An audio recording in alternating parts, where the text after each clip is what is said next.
All right, so we have the Russian monk. And remember the thing Zossima says in the beginning of the Pherapont chapter, that the monk is no different from the regular everyday person, right? So you don't want to think of the monk as this special type of person. Like, oh, that's what monks do. Monks are actually like, as if Zossima is to be believed, right? They're greater sinners, or at least they know themselves to be greater sinners than everyone else. It's like, if you really understand the weight of your sin, then you become a monk. It's sort of the way that it's not like if you understand your holiness, then you become a monk. That's the opposite of it. So this book is titled The Russian Monk. So it's I think intended to give you a depiction really of I mean, in the context of ethics, the good life. Here's the life of happiness, and the way this is depicted is sort of strange, because it's like the life of happiness, but all the characters are people that are either murderers, or they've attempted murder, or they've done something that has defiled the earth, defiled existence, cut them off from the body. They have made themselves unjust. And so this is when early on I said the Republic is a good book for those on justice, for those that are still on the path, that are like within the it's like a good reflection.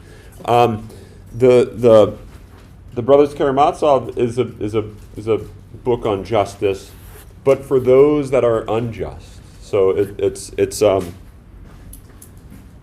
to require a transition from being unjust to being just. If you find that your life is already unjust, if you've already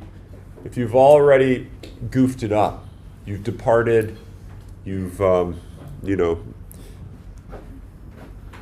proved yourself unworthy of happiness, then this book is for you.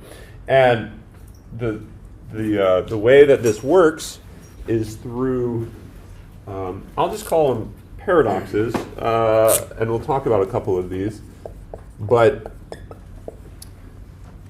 we'll jump into the narrative, because the narrative, I think, explains it better than any words that I could give. So Alyosha comes back to the monastery. Zossima is still alive, and Zossima says why, since the moment he saw Alyosha, he loved Alyosha so much. And why is that? Why does Zossima love Alyosha so much? Because he reminds him of his brother. He reminds him of his brother Markel. And what happened to Markel? He died. Markel dies when Zossima is young. Zossima is 8 or so. Markel is 17? 17 when Markel dies. And Markel, in one sense, you could say Markel is he's the real protagonist. He's the hero of the story. Now, you could say that. Now, Dostoevsky says it's Alyosha. But I think there's another case to be made that Markel's the hero. And we'll kind of see why this is. So he's an educated guy, kind of a little bit of a loner here and there, but he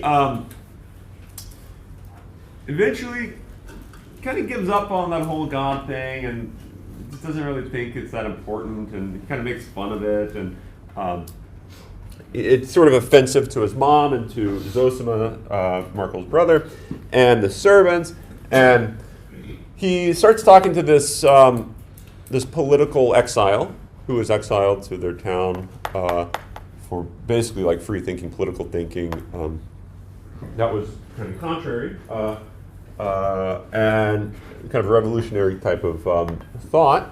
And Markel gets involved with that guy. These thoughts start to develop. And then the best thing that could ever happen to Markle happens. And what's that? He gets sick. He gets sick. And here's the beginning of the first paradox. Does he get sick or does he get well? Right? I mean, this is a. We say it, but sometimes we say it, we don't really mean it. We don't actually really think this. That are we more dead than alive? And this is sort of like the quote from The Princess Bride. You can be mostly dead. And I would say right now that we are more mostly dead than mostly alive. Right. So if you want to think of life, happiness, as God, life with God, the divine life, living the divine life, there's a sense in which we do have a share in that. We are participating in that. But I would say, especially if you think that's like a life of like infinitude, complete infinite like fullness, that we're more like not alive than alive. We're more sick than we are well. And I think what Dostoevsky's trying to do, not just with Markle, but almost all the characters throughout the novel that are seen as, quote, holy or models, they're all people that are either crazy, people that are sick, people that are deaf, right? People that can't speak, people that are like seen as like there's a physical mark of their incompleteness. You get this sense of physical incompleteness, but it's supposed to, I think, be this indicator of a different form of completeness. And I think it's because you have to have this transition occur. You've got to go from being in one state to being in the contrary state if you're going to find happiness. And so you could think of sickness as sort of representative of not losing something, but actually starting to attain something. And this is at least what kind of the Christian tradition has referred death, thought death to be. Although we often forget it when it actually matters, namely in the actual concrete experiences of life. Okay, so Markle gets sick, but maybe this is as T.S. Eliot has put it in his poem For Cordet. In order to get well, the sickness must grow worse, something like that. And he starts to feel that his ideas are tormenting his mother and Zossima, and so he starts to let go of saying things and doing things that offend his mother and offend the servants and things. Right? So he makes his like first act of humility, which is he's not going to torment his mother by refusing to go to the sacraments, by refusing to observe Lent, right? Okay, and so, and it's he wants to avoid causing suffering to other people, and eventually what happens, and because he's seeing that he's been doing that, and what slowly starts to happen as his sickness increases, he realizes, or his vision of the world, or this vision of reality,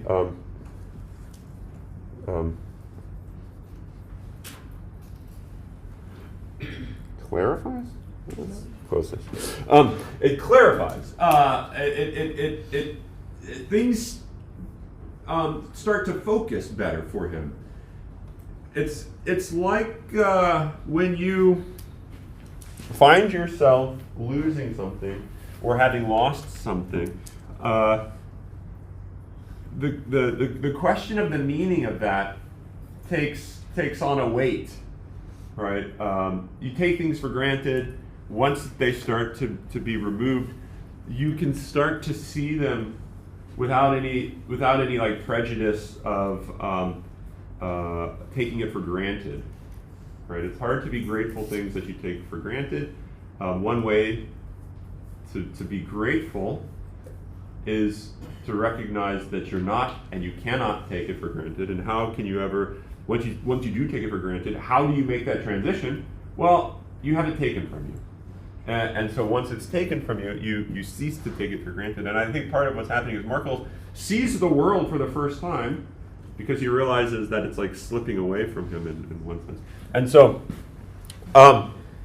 he is this image, I think, of someone who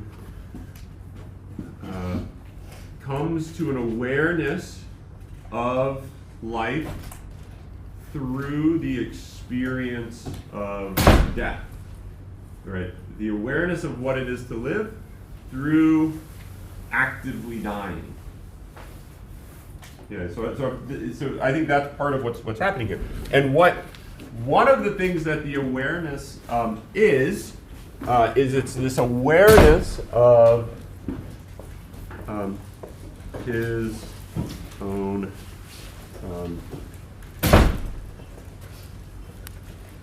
I'll just call it sinfulness, his own lowliness, his own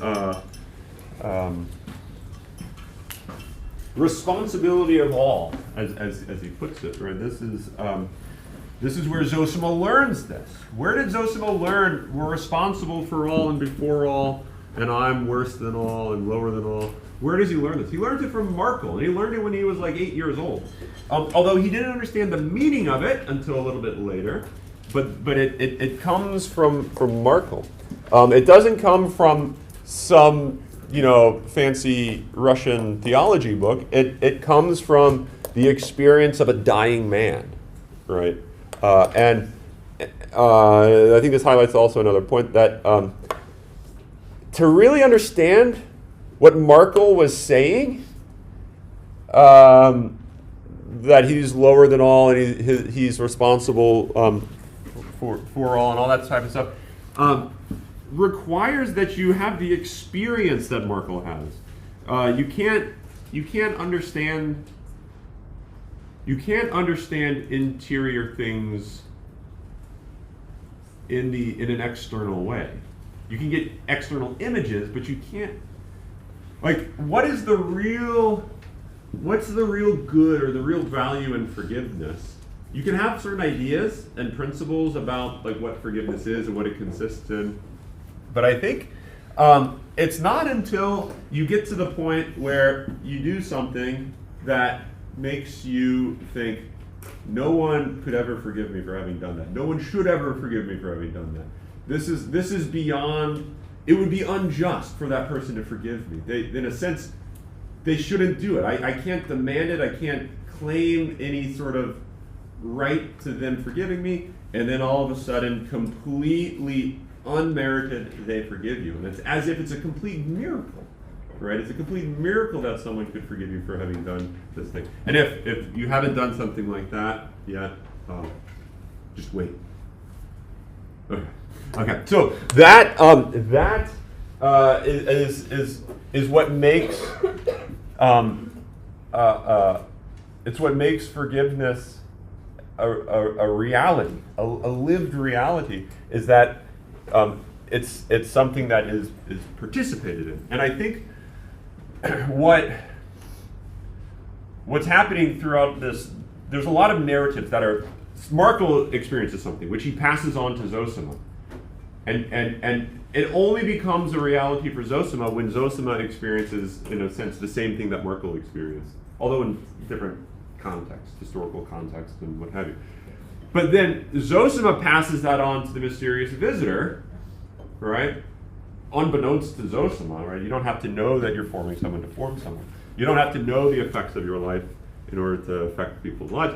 And in fact, knowing how you're affecting people's lives, at least in my own experience, has only been the occasion of pride. So it's kind of like, I would almost, if I were a little more genuine of a person, would ask God not to let me know the ways that I'm benefiting people, just given my current state. Even though that's probably not a universally good thing, right? But the idea is you get this chain of Markel experiences something, which he gives to Zossima, which waits for the right time. It's like a seed that's waiting to germinate, and the right time hits, and we'll talk about what that right time is.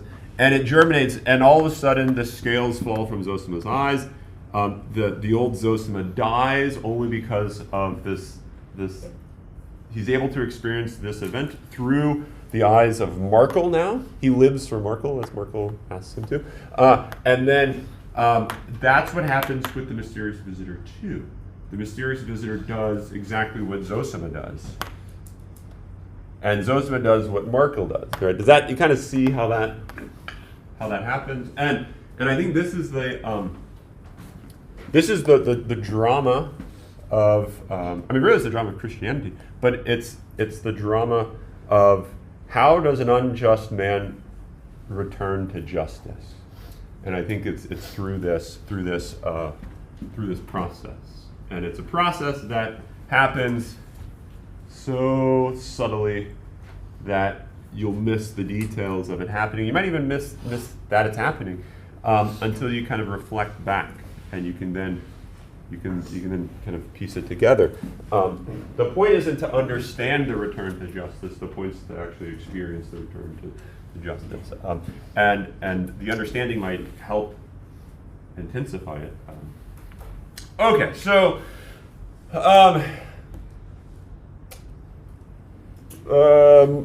Zossima receives all these little crazy bits, these seeds of wisdom, and it's a wisdom that is actual, and it's rooted in a real experience of reality. Markel says life is paradise, right? He says that, and we are all in paradise, but we do not know it, right? If we did want to know it, tomorrow would be paradise the world over. And then he goes on to talk about how he wants to be the servant of all, but the only way to see yourself as a servant of all is to see yourself as lower than all. So you're I think, slowly starting to get this articulation of why it's important to see yourself as responsible for all before all, is so that you can kind of, because otherwise you can't serve people that you think you're better than. And so I think he's saying you need to become the servant of the servants. And Markel says this, and so that requires this real sense of one's lowliness. And Zossima receives this, doesn't understand it. He actually sort of admits it was really strange, and here's how that section ends. It all shook me then, but not deeply. It's kind of like, what the hell's going on? It's just completely mysterious. Not deeply, though I cried very much when he was being buried. I was young, a child, but it all remained indelibly in my heart. The feeling was hidden there. It all had to rise up and respond in due time, and so it did. And then he goes on to talk about how this happens. So the real fruit of Markel's life doesn't occur until many years later. The grain of wheat that is Markel's life, it doesn't bear fruit until much later. Okay, and so then what happens is you also get, this is an important little section too on the scriptures in the life of Zossima. He talks about the importance of the scriptures. But the importance of the scriptures isn't so much in knowing the factual details of, how is this person related to this person? He says, you don't need to explain much. The point is that the stories become internalized. And what will happen is the meaning of the story will become clear in your own life. But you have to have the story in the first place. So it's kind of like you understand what Joseph goes through, not in trying to have these abstract views on what did the author say here, but I think what Zossima is trying to say is you understand the real meaning of that story when you are able to see it as telling you about your own life. and it's there waiting for your life to be an interpretation of it, your life to kind of be a participation in that story. And this is sort of what I think, why it's important to know Scripture. Small example, although I'm not an avid reader of Scripture, I was running on the levee this past weekend, and this doesn't happen very often, but a bird pooped on me. It was kind of crazy out of nowhere. And I'm not joking, the first thought that went through my head was, it's like manna in the desert. And then I sort of stopped and I was surprised that was my first thought and not like, holy crap. That's sort of a joke, but right. But the idea was like, it was I was amazed that was my first thought, and I was kind of puzzled why that was, and I was sort of thankful that was my first thought, because of the fact that kind of reveals that the events in my life, somehow I'm even, hopefully, although this doesn't often happen, in a subconscious way, trying to see them through the lens of salvation history, right? And that's the importance of having Scripture, is that you kind of see your life through those lenses. That's where it's ultimately going to be made sense of. Does that make sense? And I think what Zossima is saying is the suffering, all of the pain, the torment, the sin, the depression, the anxiety, all that stuff he's saying is going to come to light. It's going to make sense through the stories of the Scriptures. And it's like, to really see the point of the Scriptures, you have to kind of take it in and then intensely live your life with that as the background, and then you don't have to like try to piece it together, because it'll piece itself together. Like that's just kind of how it how it works. And we'll kind of see that here in this story. Okay, so then what happens to Zossima? Zossima, I love this is the beginning of the next section. We'll see. He joins the cadet corps in Petersburg. He's there almost 8 years. And with my new education, so he has a new formation, right? So in some sense, the formation he gets from the Scriptures and from Markle and from his youth is stifled, right? My new education, I stifled many of my childhood impressions, though I did not forget anything. So all the stuff that he took in as a kid kind of got covered over with this new education, this new way of life. And he says he became an absurd creature. And then what happens? What happens to Zossima? Does someone want to say? So he's in the cadet corps. How does the drama unfold from here? Anyone remember? Well, there was that whole relationship he had with a woman, and then he left for a couple months. And Yeah. He came back and she was married. Yeah. So then he found a way to be offended by her husband, Mm-hmm. and so challenged him to a duel. Yeah. But then, like, just before the duel, had a conversion. Yeah. Yeah. So Zossima has this. He loves this woman, or he says he thought he loved the woman, although he didn't love her, but he thought he did, and she didn't love him, although he was too egotistical to even stop and think about whether or not she loved him. And he goes away for 2 months, comes back. She's married, and he's really annoyed by that. And so he decides, if he offends this other guy, they'll get into a duel, and then he'll blow his face off. And that'll be that. And that's not a good way to win your love back, right? Right. So this isn't about trying. I mean, this is what's interesting about, like, what he really wants, he can't get. It's gone. Sorry, Zossima, you can't get it. But at a certain point, it's not about that anymore. It's not about trying to win this woman back. It's about something else, which is really strange. It's just about, like, revenge. It's about exerting yourself. You're offended. You felt slighted, humiliated, insulted, and then all of a sudden you want to make yourself not the butt of other people's jokes, and the way you do that is to, like, shoot people, or at least that's what Zossima's plan was. And so he gets into a duel, and what happens the night before the duel? He punches this man. he punches his like servant, Afanazi, who was like his servant, and he punches him largely just because he's really upset. He's just upset. I don't get the impression that he's drunk. He's just upset.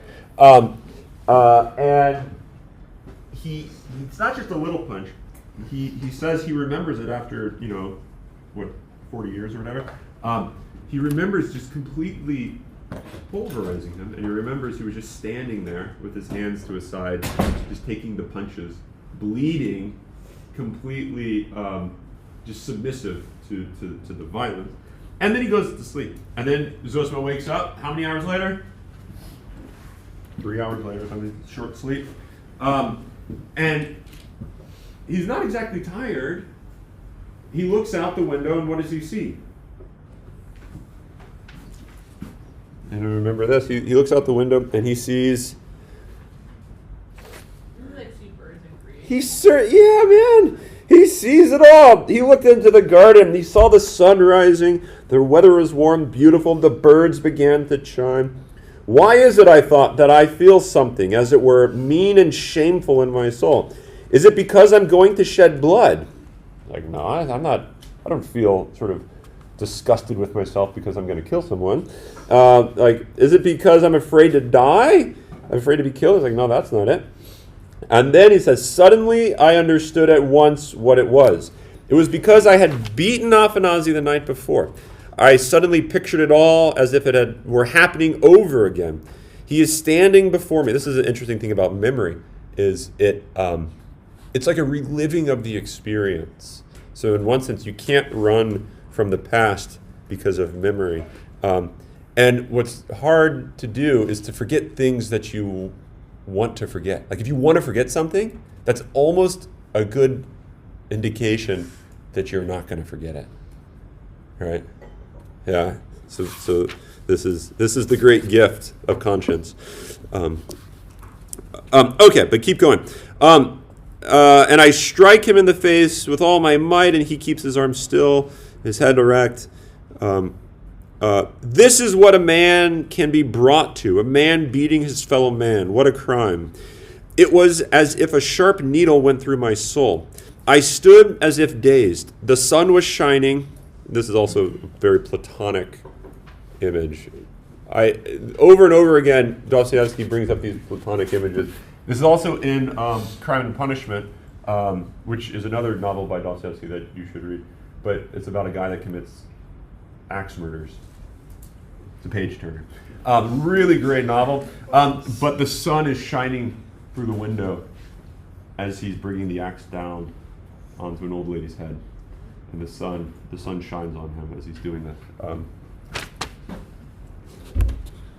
Can you ever run from the sun? Right. This is I think part of the. Can the sun ever look beautiful once you've like put two and two together? Okay. So what a crime! The sun was shining. The leaves were rejoicing, glistening. The birds were praising God, and then it all came together for him. And then he remembered his brother Markel's words to the servants before his death. My good ones, my dear ones, why are you serving me? Why do you love me? And am I worthy of being served? Yes, am I worthy? Suddenly leaped into my mind. Indeed, how did I deserve that another man just like me in the image and likeness of God should serve me?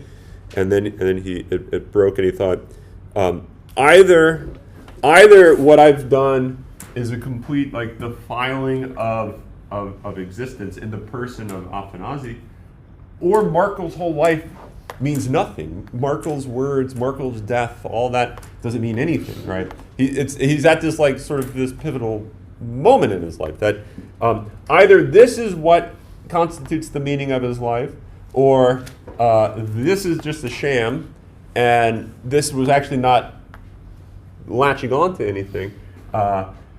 And I think when he comes to this realization, or what realization he comes to, is that the guilt that he's feeling about Afanazi is this indication that he alone in the world is like the problem. The problem's not the birds. The problem's not the sun. Right? The problem's not Afanazi.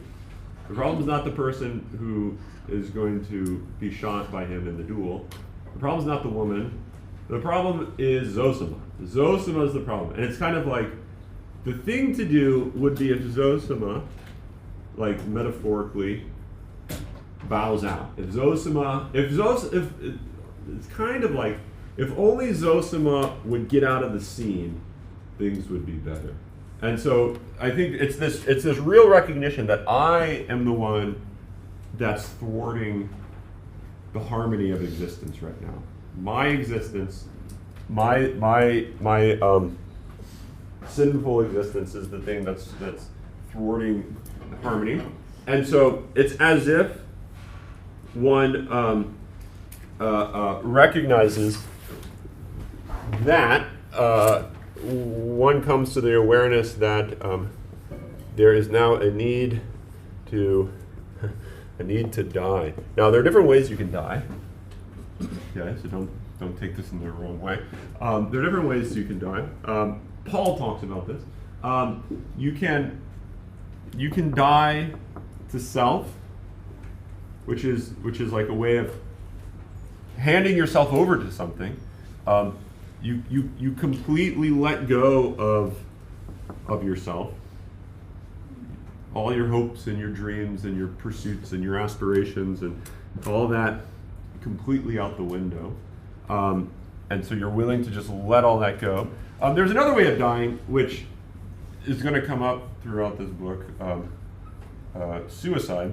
And what Dostoevsky was kind of tormented by a little bit, or at least a lot of Russians were, is there's this need to die when one recognizes one's own state.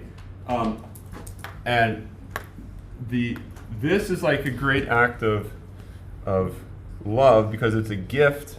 Your life becomes you become a servant, and so it becomes an act of gift. It's basically your life becomes the good. The good is what like gives itself away. Whereas this is not an act of love. It's not an act of being a servant to another. Right. So this is a loss of life, which is an isolation.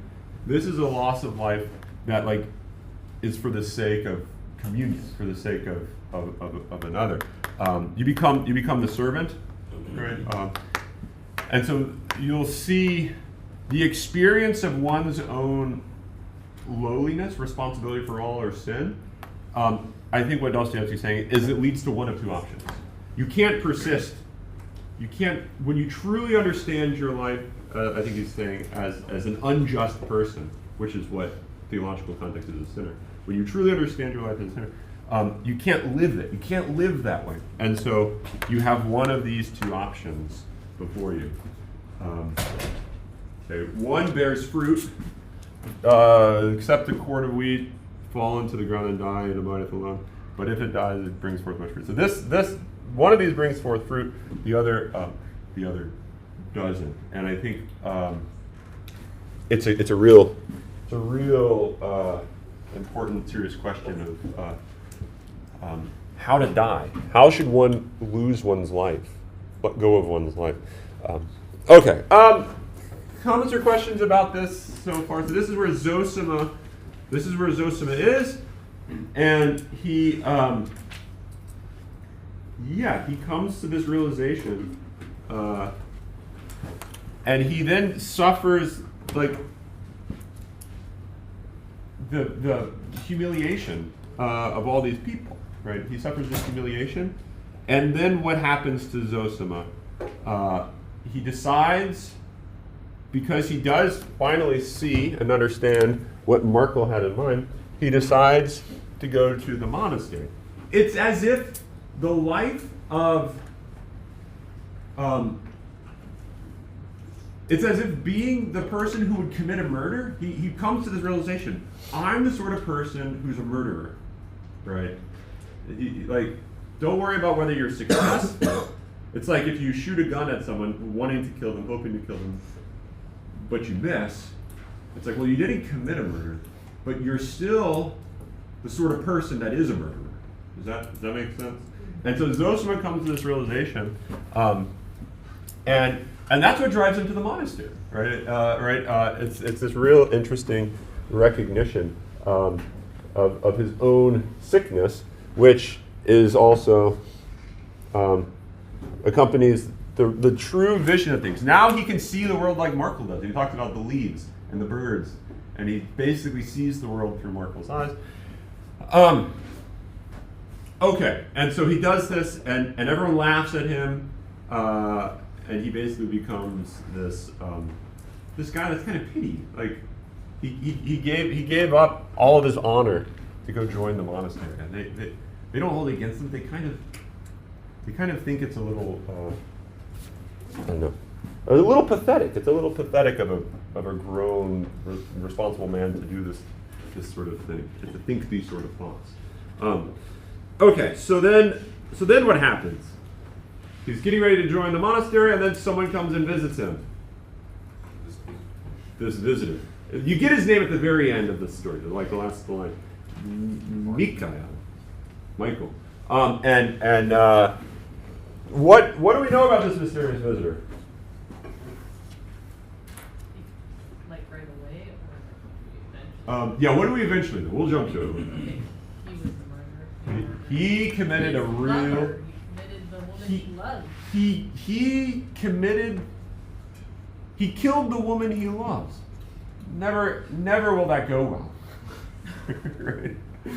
It's such a paradoxical thing that you love someone so much that when they don't love you, you hate them because you love them so much, and they don't love you, so you kill them because you want them. It's like, doesn't make any sense. Welcome to the life of sin.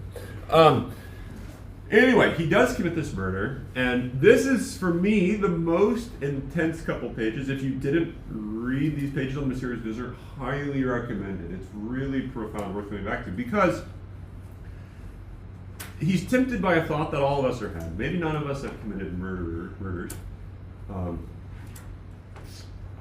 but many of us have done things, maybe not akin to murder, but things that we wish we could run from. And the Mysterious Visitor wants to run from this murder.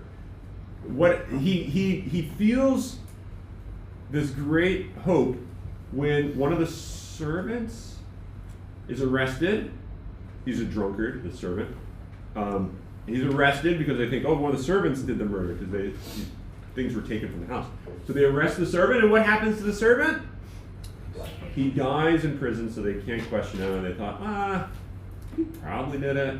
Well, let's just drop the investigation. I mean, they sort of pursued it a little bit, and then they realized, like, we're probably on a wild goose chase to find no one because it was probably this servant. So they drop it. And so this mysterious visitor, Mikhail, says to himself, great, I'm free. And then I was trying to find this. Maybe someone will be able to see what this is. He says to himself, and then the real torment, the real suffering began. Do you remember where that was?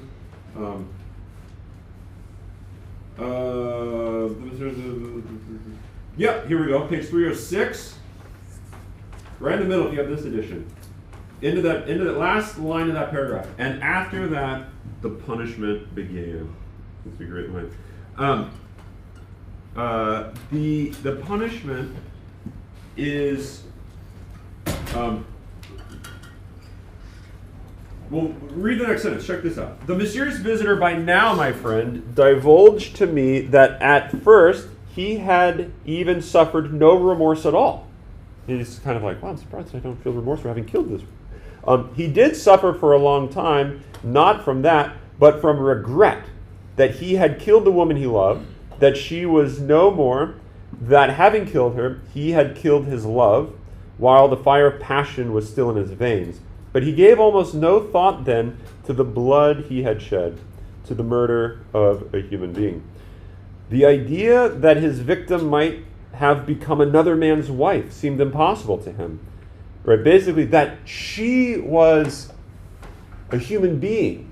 Like, he had regret for himself in one sense, right? And for his loss, but he didn't even consider this action from her standpoint. right? And the standpoint of her life and everything in her life. And then eventually what happens is it starts to dawn on him as he tries to go live his life. He gets this job, and he thinks that with this job, he'll be able to like busy himself, and he'll forget this, and it'll be this thing in the past. Maybe like on his deathbed, he'll like, you know, be able to confess it, and it won't be that big of a deal. But what happens, like all great acts of evil in our conscience, or even small acts of evil, is it festers, it torments, it kind of, everything becomes tainted by that. And maybe, I don't know if you've had this experience. I've had this experience. You haven't had this experience. I hope someday you can. Maybe. I don't know. I hope this one. It's a great experience. It's kind of like saying, if you've never experienced what the prodigal son experienced, I hope you can. So that, in that sense, I kind of hope you can experience the prodigal son experience. Because I think you are the prodigal son. But here's that torment, which is you come to this realization that you can't be free. You can't run. Everyone thinks you're so, you got your life together. He's this official. Everything's perfect, right? His kids might think he's a great dad. He reads the children's magazine to them, right? As he puts it, right? He reads kids' books to his kids. His wife thinks he gives money. Remember this, the part? He gives money to like charity organizations. He's like, he would fit in Atchison perfectly. Yeah, he would, right? And so here he is, thinking the more that he like works, the more that he like spends time with his kids, the more it's gonna like push this evil further into the past, and he can like distance himself from it. But as he brings more good into his life, or more goods into his life, they actually serve as torments for him, the ways for him to torment himself. It's as if I do something, I tell a lie, and then I feel a little bad about that, but then my kids walk into the room, and I look at my kids, and I think about all the things I tell my kids. Don't lie. The most important thing in life is not to tell a lie. And just seeing them, and seeing them telling the truth, right? And knowing, I'm probably not going to get dessert if I tell the truth, but I'll still tell the truth, which has happened every now and then in my house, which is amazing. And I usually give my kids dessert when they do that, just for that sake. Anyway, their presence, the good serves as a way of tormenting, punishing. But it's like I punish myself because of the presence of these goods in my life, because of this. This completely like refigures. It casts a shadow on all the good that I had. So like if I committed a murder, maybe I have. If I've committed a murder, then that is going to cast a shadow on every single good that I had. Right? Every single person I look at. And in one sense, the better of a person they are, the more guilty I'm going to think of myself and know myself to be. Right? Does that make sense? The more good that I see in the world, the more that serves as a punishment for my own failures. Does that make sense? So you can't be free from this by trying to run from it. And this is the great torment of the mysterious visitor. He realizes this. He realizes, shoot, after 10, 15 years, I forget how long it is, it's just getting worse. And it's getting to the point where he's like contemplating, it would be better for me to die. It would be better for me to kill myself because I can't live with this internal anguish, this internal agony. And so he then is thinking about killing himself, and then something happens. He gets an idea. And where does this idea come from? Well, we don't have it up here. Zossima, right? What's the idea? There's another alternative. Not kill yourself with a revolver. to tell people, to kill yourself in a different way, to die. He's going to lose his life, his whole life. Everything that everyone thinks about him. Everyone thinks he's such a great person. Everyone thinks he's such a great dad and great husband and a great official and this and this. All that is going to be gone. He has to let go of all of that. His reputation, his pride, his sense of having any little bit of worth in the eyes of other people, it's all going to be gone. And he thinks, like, how could I have that sort of humility to do that? And he sees it through the example of Zossima. Zossima doesn't give this in words. He gives it in action. It's because Zossima sees himself as a murderer, and he's able to confess, and although he doesn't literally commit the murder, he sees himself as a murderer, and he publicly basically makes that confession, and he's ridiculed by the world. That's what gives the mysterious visitor this little slight sense of, maybe this is a possibility for me. And that's why the mysterious visitor wants Zossima, tell me, it's like a little kid saying, Dad, tell me once more, what did it feel like? How much happiness did you have when you got married? How much happiness did... The mysterious visitor wants really to know, how free did you feel when you did that? Because that type of freedom, inner freedom, is what he wants. What did it really feel like to die to yourself and to live a new life? And the mysterious visitor wants that, but he realizes the cost of that is going to be great. And the longer he lives, the more torment he feels, the more enslaved he feels. And the only thing he knows that's going to bring about freedom is death. This goes back to one of the paradoxes. And he needs to die. But the question is like, how can you die? How can you really see yourself as letting go of your life? And I think the idea is it's sort of twofold. It's through the example of someone else, not because they're trying to show you how awesome they are, but it's because they're trying to show you that they are living the same life as you. They suffer the same torment that you suffered. And this ultimately goes back to the one who suffered that torment in a perfectly innocent way, and that's where the innocent suffering comes into play. We'll talk about this next time. It's gonna ramp up, so get ready, buckle up.